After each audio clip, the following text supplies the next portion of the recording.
Good morning, students. I hope you all are well at your home during this pandemic.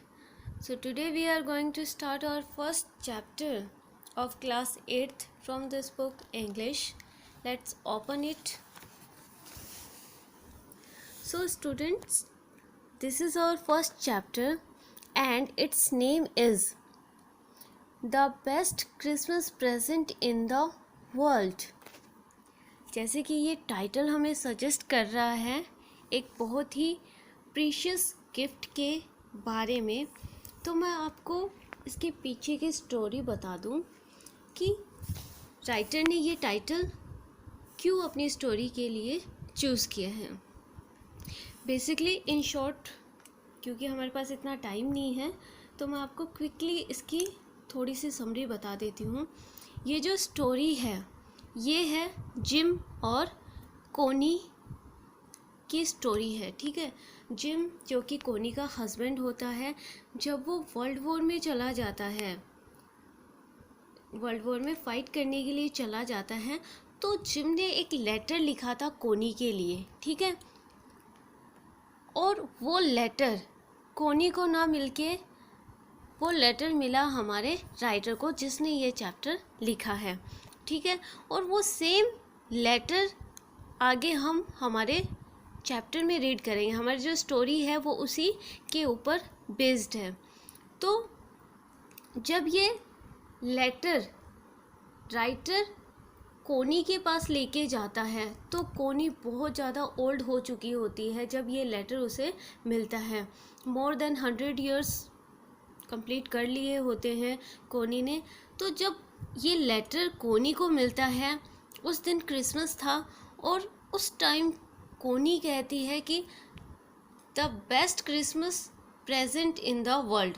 मतलब ये title जो writer ने अपनी story के लिए लिया है, वो टाइटल कोनी के कहे हुए वर्ड्स है जब उसे अपने हस्बैंड के द्वारा लिखा गया हुआ लेटर कई सालों बाद में उसे मिलता है। Okay, students, so now I am starting it. Before you read, there are some dates or periods of time in the history of the world that are so significant that everyone knows and remembers them. यहाँ पे writer ये कहता है कि कुछ ऐसी date और periods होते हैं जो हिस्ट्री में बहुत ही ज़्यादा इम्पोर्टेंट रोल प्ले करते हैं और वो हर एक इंडिविजुअल के द्वारा याद रखे जाते हैं। The story you will read mentions one such date and event, a war between the British and the Germans in 1914। और ये जो स्टोरी हम रीड कर रहे हैं ना, और ये जो डेट दी है इसका भी बहुत इम्पोर्टेंट रोल है, क्योंकि 1914 को क्या हुआ था, वर्ल्ड वॉर हुआ था, ठीक है। और किसके बीच में हुआ था, ब्रिटिश और जर्मन्स के बीच में वर्ल्ड वॉर हुआ था। आगे देखो राइटर हमें क्या क्वेश्चन पूछ रहा है, can you gas which war it was. I hope you can gas. Yes, 1914 में वर्ल्ड वॉर फर्स्ट हुआ था, ठीक है। 1944 में सेकंड वर्ल्ड वॉर स्टार्ट हुआ था। तो ये 1914 से लेकर 1918 तक चला था। ये फर्स्ट वर्ल्ड वॉर की स्टोरी है, okay. Now before starting our chapter, students, ये जो आपके वर्ड मीनिंग्स दिए गए हैं आपको एक बार क्विकली जल्दी से इनको रीड करना है, ओके, ताकि चैप्टर में आपको किसी प्रकार की कोई भी डिफ़िकल्टी ना हो। मैं ये वर्ड मीनिंग्स आपके ऊपर छोड़ रही हूँ, आप सेल्फ इन्हें कर लेंगे। और मैं सिर्फ यहाँ ये जो हमारा पैसेज है उसे यहाँ से स्टार्ट कर रही हूँ। I spotted it in a junk shop in Bridport, a roll top desk. The man said it was early 19th century and oak. यहाँ राइटर अपनी स्टोरी बिगिन करते हुए कहता है कि मैंने एक रोल टॉप डेस्क देखी एक जंक शॉप पे। बेटा जंक शॉप होता है जहाँ पे हम पुरानी चीज़ों का लेन देन करते हैं, मतलब कई चीज़ें जो आउटडेटेड हो गई है, ठीक है, उन चीज़ों को सेल करना, बाय करना, ये सारी चीज़ें हम जंक शॉप पे करते हैं, ठीक है। तो जो हमारा राइटर है उसने एक रोल टॉप डेस्क देखी जंक शॉप में जो कि ब्राइटपोर्ट में थी, और उसने ये कहा कि ये बहुत ज़्यादा पुरानी है। कितनी पुरानी है? लगभग 19th सेंचुरी की बिगनिंग की है, और वो ओक ट्री की जो लकड़ियाँ होती है उससे बनी है।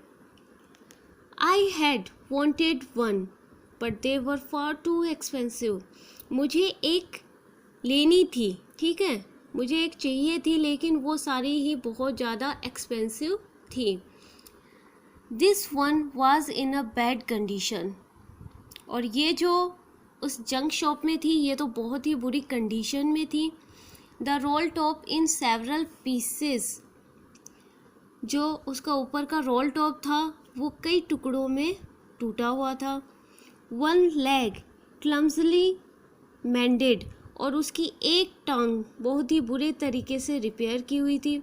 Scotch marks all down one side. और उसकी एक टांग के ऊपर क्या है, कई तरह के ये धब्बे लगे हुए थे, ठीक है, जलने के दाग वगैरह जो लग जाते हैं ना, उस तरह के जलने के दाग इस पर लगे थे। It was going for very little money. और वो कहता है कि ये बहुत ही कम दामों में बिक रही थी। I thought I could restore it. और मैंने सोचा कि मैं इसे ठीक कर लूँगा। It would be a risk. और ये मेरे लिए एक चुनौतीपूर्ण कार्य था।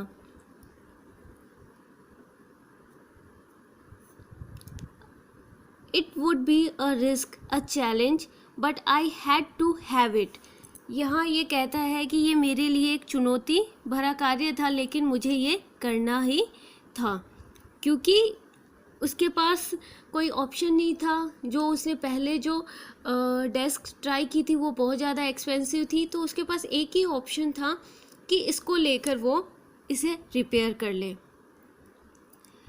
आई paid the man and brought it back to my work room at the back of the garage. यह राइटर कहता है कि मैंने दुकानदार को पैसे दिए और उसे अपने घर के पीछे जो गैराज है वहाँ पर ले गया, और I began work on it on Christmas Eve. और मैंने क्रिसमस की इवनिंग के टाइम से ही उसके ऊपर काम करना स्टार्ट कर दिया। चलो आज हमारा इंट्रोडक्शन हो गया है फर्स्ट चैप्टर का, और आई थिंक क्योंकि ये फर्स्ट क्लास है तो I think it is enough for today. Let's see question answers. Student, there are 4 questions. First is, where did the author find the roll top desk? Second, what was the condition of the roll top desk? मतलब first ये है कि उसे role top desk कहाँ मिली, second है कि उसकी condition किस प्रकार की थी, third, why did the author decide to buy that desk, और ऑथर ने क्यों उसे लेने का निर्णय लिया, क्यों डिसाइड किया कि उसे वो खरीदनी ही थी। Write opposite word of the following words like late and cheap, both are very simple, you can easily find out from your passage. So that's enough for today. Thank you students. Goodbye for today.